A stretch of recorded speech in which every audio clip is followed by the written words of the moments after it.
This is Batshit Crazy, a podcast dedicated to all things strange and unusual, with your spirit guides Heather and Dylan, who will take you to the other side.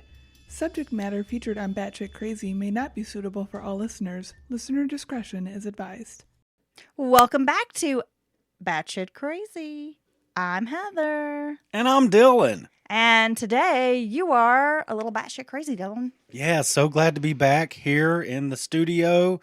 And I can't wait for what weird and strange story you found for us now. In the midst of World War II, four boys, Bob Hart, Tom Willits, Fred Payne, and Bob Farmer, found a wych elm tree in Hagley Wood, Worcestershire, while poaching for birds' nests.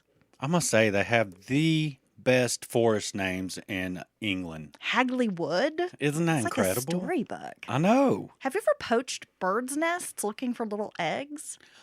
No, I have not, but it sounds like a dangerous endeavor, climbing up in trees and such. You don't look like you'd be much of a tree climber. No, I'm not. I haven't climbed trees since I was around 10 or 11 because of my incredible size and physique.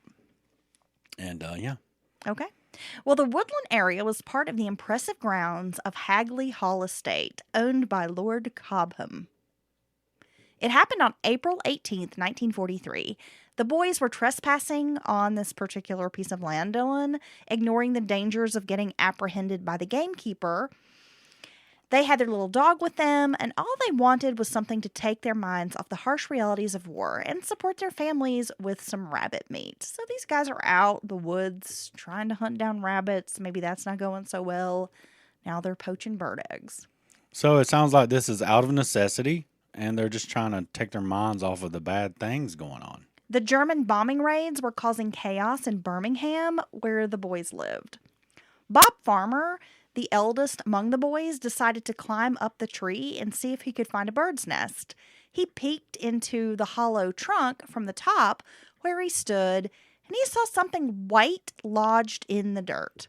With a stick, he retrieved this white object from the tree and closely examined it. At first, the boy believed he was holding an animal skull, but upon closer examination, seeing the tufts of hair, the dentition, and the concise shape, Bob was horrified to realize he was holding on to, dun dun dun, a human skull. Oh my God. I would be surprised, and I would just be, that's going to surprise anyone, right? Well, especially a child. I mean, you're not expecting to find human remains anywhere unless you're like in a cemetery. And yeah, I could imagine that he was taken aback. The children panicked, knowing full and well they were trespassing. They agreed to throw the skull back into the hollow tree and quietly flee the area, never to speak about their discovery or return to the area again. They didn't even want to tell their parents what they'd found. So they don't want to tell anyone that they were there, and they're certainly not going to tell them what they saw. Never. I'll never tell. What was that movie? You remember, with Brittany Murphy? Oh, I don't remember. There was like a horror movie or something from like the mid-2000s, and I just remember the movie trailer. She would always be like, I'll never tell. Oh, is that may be the one with Gothica with Halle Berry? And Brittany Murphy? And she was the patient inside the mental asylum. She was? I think we're right. I don't know. I don't think that's good. the film, but okay. The youngest among the boys, Tommy Willits, could hardly remain silent about the incident. This discovery weighed on him so much, he soon told his parents. They immediately contacted authorities about their son's findings. Well, yeah. I mean, that's a logical next step for any parent. The police launched an investigation into the matter, and when they go out to inspect, in the hollow of the wych elm, they found an almost complete skeleton of a woman. Wow. This is so creepy. Yeah, I mean, the skull alone would be creepy, but then to realize there's an entire set of human remains would be even worse. Her hands, like the hand bones, were missing, and some other bones in her body were later found scattered around the tree. Okay, that was likely animals, I would think. After some investigation, a while later, they did find her hand a distance away from the tree. A pathologist, Professor James Webster, was brought into the case. He concluded that the woman was about 35 years old at the time of her death, and she was probably about 5 feet tall with irregular teeth in her upper dentition. He also believed that the woman had been stuffed into the tree's trunk just minutes after her death. If not, the stiffening of rigor mortis of that whole process would have made it hard to push her body into the trunk of the tree. I think that's a good guess. That is actually, yeah, that's pretty smart thinking. Because it sounds like she was nestled all the way down in the bottom of the opening there and like kind of squished down in there. And if any bit of rigor mortis had set in, that would be very hard to do. It was also noted that the woman had distinctive clothing. She was wearing a woolen cardigan, a light blue belt, and a skirt that had a zipper. A piece of taffeta fabric had been stuffed into her mouth, which suggested she had died from suffocation. The medical examiner also determined that she had given birth at least once in her lifetime. A wedding ring found on her right phalanges indicated that she was either married or engaged before her death. With all of these observations, the authorities knew that they had a murder case on their hands. Professor Webster stated that he couldn't imagine the woman just slipping into this trunk by mistake. Well, yeah. I mean, what's the odds of that, right? Right. I mean, I don't know too many 30-something-year-old women that are just climbing up in the trees and happen to take a nasty spill down a tree trunk. No, it sounds like a particularly dangerous tree, having this hollowed out center, you know. But yeah, I mean that's just unlikely to happen for anyone. On the other hand, it didn't really make sense for her to get into a trunk just to take her own life. I mean, that was ruled out as this was like a suicide. The strongest possibility was that she had likely been murdered very close to this wych elm, and then her body was stuffed in the trunk. In search of leads, the detectives first they're really kind of like just grasping at straws here, and you have to keep in mind this is the 40s, so they don't have DNA forensics. It's not as modernized as what we get today. No. So they really focused on the woman's dentition with those crooked teeth, and she had some fillings, and she also had some missing teeth. So the investigators sent out samples to dentists around the country in hopes of finding a match. So they're really focusing on the dental work. Nothing significant came out of this. So then the question became, what's this woman's nationality? Was she even British? They also went through several files containing information about missing persons, trying to match the description of, this murder victim. But that didn't really bring anything significant to the investigation either. Her shoes were traced to a shoe company in Lancaster. They were able to find all the produced shoes except for 6 pairs sold off at Dudley.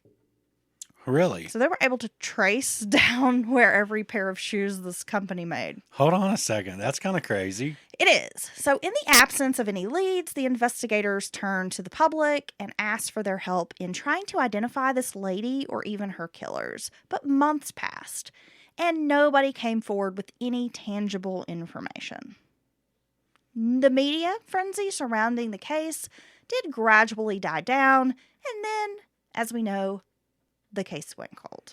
Yeah, something always else happens. Some other headlines come along. The cops, it sound like they did their best with what information and clues that they did have, and it's just not leading to any other information. Interest in the case was definitely recharged when a strange graffiti appeared in 1944 on a wall in the Upper Dean Street area of Birmingham. This is strange, Dylan. The graffiti read, "Who put Bella in the wych elm?" More graffiti written in the same handwriting appeared on various surfaces throughout the city. One graffiti referred to the lady as Lou Bella, while another used the name Clarabella. The usage of Bella in the graffiti showed that it's whoever was responsible for this, the artist, if you want to call a graffiti a graffiti artist, Oh, well, there's certainly artistic things to it. that this person knew the victim's identity or perhaps her killers. But then there was no real basis on which authorities could make a conclusion. It could be that someone was simply taunting them with these words. It could be teenagers, just someone who is calling her Bella for whatever reason. The case gained even more popularity across the United Kingdom, and the appearance of the mysterious graffiti and these other unanswered questions, it didn't really do much to quell the excitement. I mean, people were like all in. This was a huge mystery. Well, I'm saying this has the all the earmarks of a sensational story, the very strange circumstances where her remains were found inside of a tree.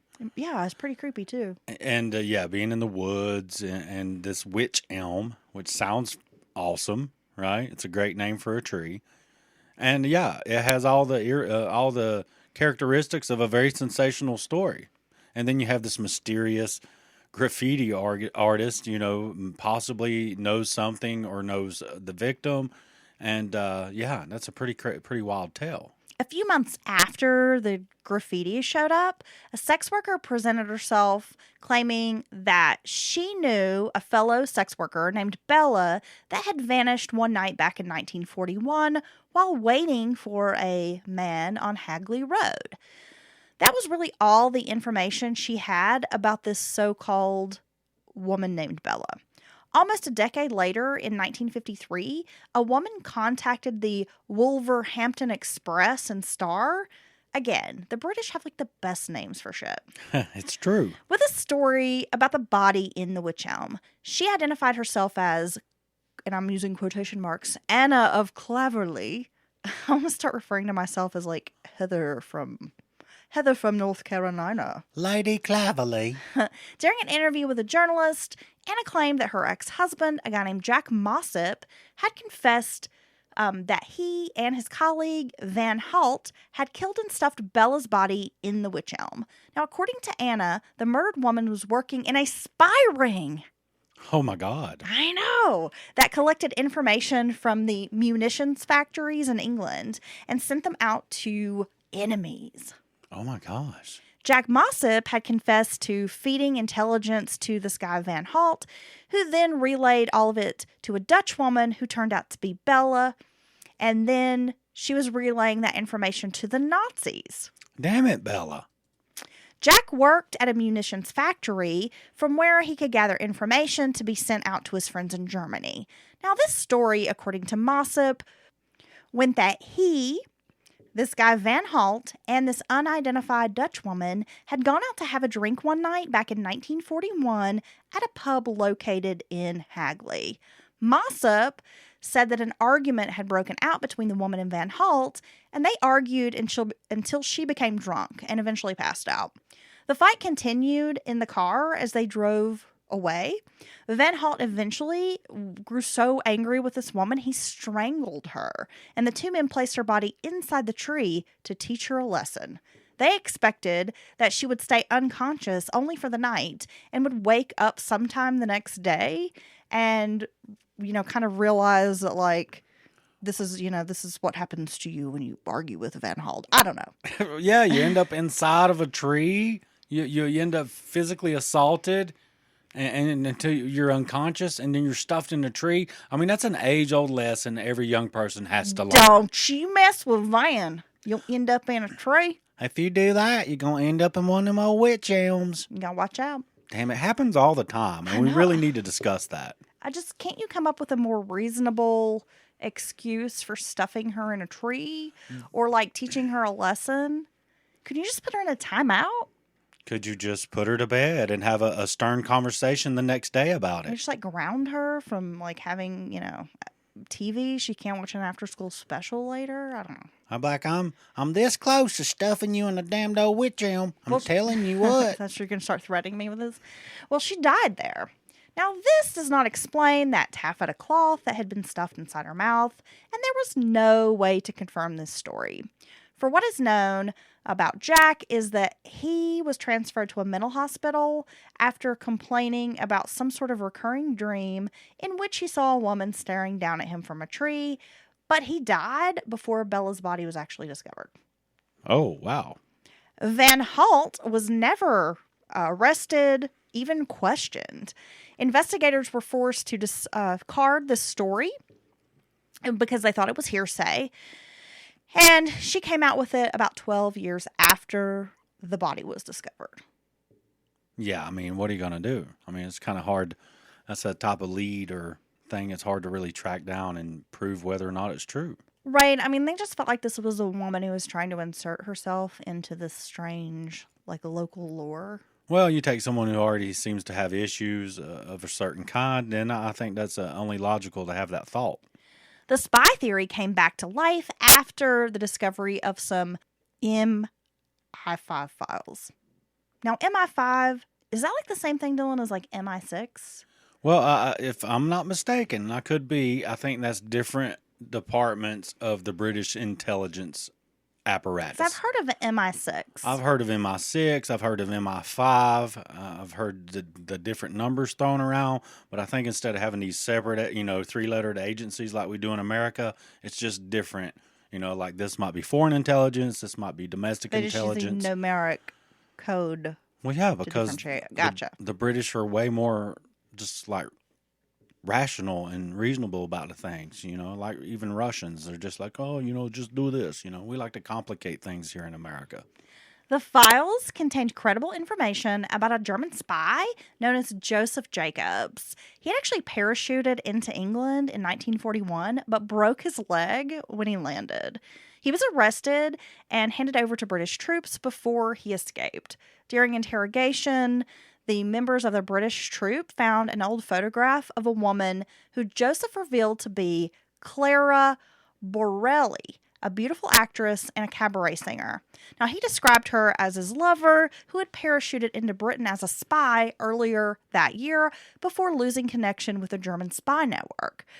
There is no possibility that Clara was the woman found in the tree because Clara stood at, and they had it listed as 1.78 meters tall.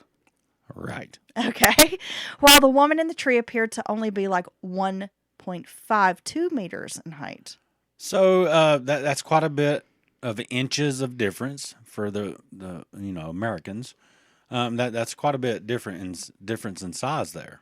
Well, it came out later that Joseph's granddaughter in 2016 said the real Clara had died from poisoning a year after Bella's body was discovered in the Wych Elm. Witchcraft and a dark ritual is another theory that's floated out there, Dylan. According to an anthropologist who was kind of invited in to help with the case, said that the woman in the tree may have been a victim of a black magic ritual known as the Hand of Glory. Oh, wow. Hallelujah. I was a victim of the Hand of Glory last night. Damn, where was I? Yeah. Where was this? How do you know you didn't wield these glorious hands upon which touched me boom? I don't even know what you're saying. Yeah, it was you. There's like a British listener out there who hates you now. Just don't even try. Yeah, I'm sorry about all that. Stop. Margaret Murray reached this conclusion after noting that the woman's hand had been severed from the body, which was very similar to this ritual, the Hand of Glory. She believed that the woman's death was related to the murder of a man named Charles Walton, who had been killed and pinned to the ground with a pitchfork. Now, according to Murray, the fact that the woman had been placed in the trunk of this wych elm after death was also a significant factor, which suggested this was all a ritual. Now, her theory gained a lot of popularity, and the press had a field day with it, but investigators were very dismissive for various reasons. I mean, they were just like, no. Can I say these are some pretty wild murders or remains being discovered? A man murdered with a pitchfork and pinned to the ground with it? Yes. I mean, my God, imagine that. Well, I was just going to tell you a story. I don't know if people want to hear this, but I mean, growing up in Appalachia, you know a lot of interesting folks. And I knew someone whose mama got stabbed in the head with a pitchfork. This would have been like many, many years ago. Okay. And the bitch lived. Really? Yeah. Well, She like got into some sort of heated debate with neighbors, like a land dispute or something. And the neighbor man got mad and stabbed her in the head with a pitchfork. And that bitch lived.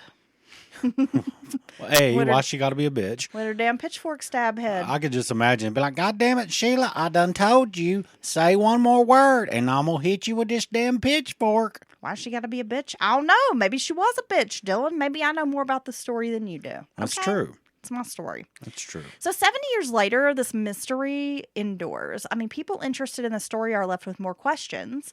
In a bizarre twist of events, Dylan, Bella's remains have since vanished after being passed around due to multiple investigations. Oh, my God. So you reckon they could just get misplaced? Because, I mean, I'm sure they're like in a box or something, right? Well, no one can say for sure if this was done to cover up some sinister, like, conspiracy type of thing, or if the evidence was just innocently lost and misplaced. Well, you could imagine it doesn't matter what happened to the remains because it's only going to fuel the, conspiracy theorist and stuff like that. Now, her being part of a spy network actually carries a little water in my mind. That actually makes more sense Because if you do... than any of these other stories. Yeah, you had a lot of that in Europe at that time with the World War II cranking up, right? And if you were to, for whatever reason, decide to murder this poor woman, you would want to hide her body very good, which was done. Very good. Very goodly, or very efficiently. You wouldn't want to hide this body very well, yeah. You wouldn't want her remains discovered. You want to make your exit out of the area, especially if you're a stranger to the area. And so, say you meet, and it would be the reason why we met in this desolate wood, right? Mm-hmm. So, yeah, that actually could possibly be true right there. I think it makes sense that she was some type of spy. Yeah, because, well, you say that, and people think James Bond, but a proper spy network's going to need all kinds of people feeding little tidbits of information into it, right? You don't necessarily have to be the leading head person or, really know your spy craft or be a state player to be part of some network like this. Well, no, we were watching at one point that Netflix show. What was it called, Dylan? Yes, it's called Turn, Washington Spies. It has Jamie Bell. Yes. The actor Jamie Bell. I like him a lot. And Heather Lind, she plays a character on the show. I like her. It's very interesting. Yeah. And he's a farmer and gets recruited to be a spy for the colonists or like the patriots. Yeah, it's the Revolutionary War is the setting, and obviously the colonies versus the British. And it's very interesting because, you could imagine the people that see the most or would be privy to the most pertinent information would be people like the stable boy or the house... A house servant. Or someone who clears the chamber pots or serves food. These are the types of people who are going to hear things when these people talking about important stuff are at their most comfortable and feel, like they can openly talk about these things. So, yeah, it takes a lot of people and a lot of unprofessional people, just regular folk, feeding information into a network like this. So, yeah, it's quite possible that the lady of the tree could have been part of something like that. For whatever reason, Dylan, I have always found espionage to be so, fascinating. Oh, yes. I've always, anytime I see a story like this, I want to dig deeper into if it is about a spy network or the spying that one country, one nation will do on another, because the lengths that they go to acquire information will just blow your mind. You could never imagine all the things they try. Well, we know one of the most effective ways to gather data and information about whatever organization that's been targeted is by infiltrating its ranks.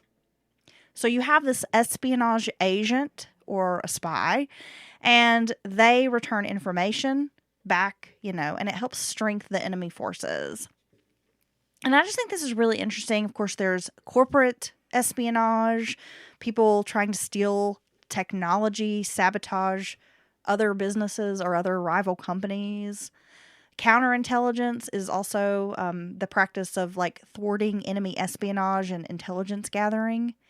And almost all nations have strict laws concerning espionage, and the penalty, if you recall, is pretty severe, as we know. Yeah, a lot of people don't even think about corporate espionage. I think that's more prevalent, especially nowadays, than actual, spying. But if you don't think, we still hack other countries, they hack us, we try to listen to each other's conversations. I was listening to this one podcast. It was about when America put the embassy in Russia and how they had to send every piece of electronic equipment stuff back to America to be properly and thoroughly searched to make sure there was no bugs or listening devices or anything like that on it, and then sent back because they didn't trust anybody in Russia to help them, go through this equipment. And they spent all this time and money, months and months, to send all the stuff over here, have it properly checked out, and then sent back to, man the embassy. And they still missed things. There was new technologies they didn't even know about, and that was actually listening to people in the embassy for years. It's so fascinating. Oh, my God. Hypothetical situation. Okay. Let's just say someone approached you and they wanted you to be a spy. Okay. For your government in like Right. a wartime situation like this. Or even worse, an enemy approached you and wanted you to be a spy. Let's Okay. say you had access to information. For the right price, would you be willing to put your neck on the chopping block and be a spy?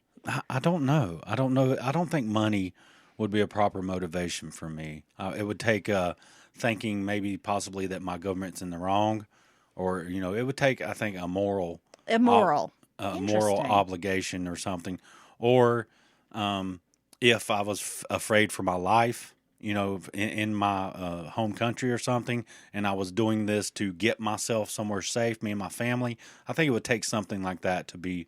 I don't think monetary reward would be enough. Not me. I could totally be bought. So if you're listening and you're a foreign agency out there and you are looking for some ditzy, like middle-aged, sort of like punk rock woman to like, Okay. yeah, hit me up.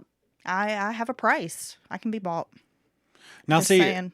nowadays the attacks and the spying looks quite different. It does. And So I want to be like old school spy who's Yeah. got like my trench coat and my little hat, and I'm like smoking a cigarette and like lurking in alleyways like a film noir spy, or like I'm sitting on a park bench with my newspaper, okay. casually just being all clandestine with my So spying. you're ready to do a cold drop. You're going to have some kind of signal you're going to send to the person bringing you the info, whether it's okay to do it or not. It's going to be something mundane, something no one else will notice. Maybe a corner folded down on your the left or right of the newspaper you're Maybe holding I up. lick my lollipop or my ice cream cone like 3 times, and that's when you know that's the signal. Oh, my God. If I've got mint chocolate chip, then you know the deal's going down. But if I've got a strawberry cone, then fuck off. Yeah, whatever signs that you want, symbols you want to use. Yeah. And then they're going to come by and they're going to sit on the same park bench as you, but they're going to bring a paper too. And then they're going to lay the paper in the middle, and then you're going to fold your paper up and kind of, exchange the papers while no one's looking, and hope that you're not having to run counter surveillance at this point to make sure you're not being followed. I just hope that when I'm a spy, I get an Aston Martin and I'm as cool as James Bond. Okay. Yeah. I wanna have sex with beautiful women. Okay. That's part of the deal. So you and Pussy Galore are going to hook up. Yeah. Yeah. Right. I mean, a man didn't write that book or script to have a character named Pussy Galore, right? Mm-mm. That's totally... Or like a whole movie called Octopussy. Yeah, that totally, you can tell that was really born of a female's mind, right? Seems legit, Dylan. That's funny. My mom said back in the day when James Bond was, popular and coming out, her and her brother and their friends would be wanting to play James Bond, and she always had to be the girl. One of the very oversexed Yeah. female characters with a stupid name. Yeah, so they're running around the backyard arguing about who gets to be James Bond Who or gets to be Tits McGee. yeah, Pussy Galore was the one she did not want to portray Pussy Galore. And she was screaming, "I don't want to be Pussy Galore. I want, I don't want to be Pussy Galore." And of course, her grandmother came out there and whooped everybody in sight for running around the backyard screaming about there's pussy galore. Okay, that's a fun story. Yeah, there you I go. like that. Okay, maybe we could just have a podcast where we tell good, wholesome family stories. Dude, and we'll call it My Mama Said. My mama said. Dude, I like Oh, that. someone's going to steal this idea. Oh, my It's pure God. gold. Well, Dylan, thank you for joining me on this 7th episode of Batshit Crazy. Yes, like I said, it's great to be back, and I cannot wait to see the strange and weird tales we get into next. From now on, you can find us anywhere you download podcasts, and we will drop episodes on Thursdays. All right. Thanks for tuning in, and you can follow us on Instagram at Batshit Crazy Pod. We can't wait to see you guys next week. So, bye, Dylan. Bye, Heather.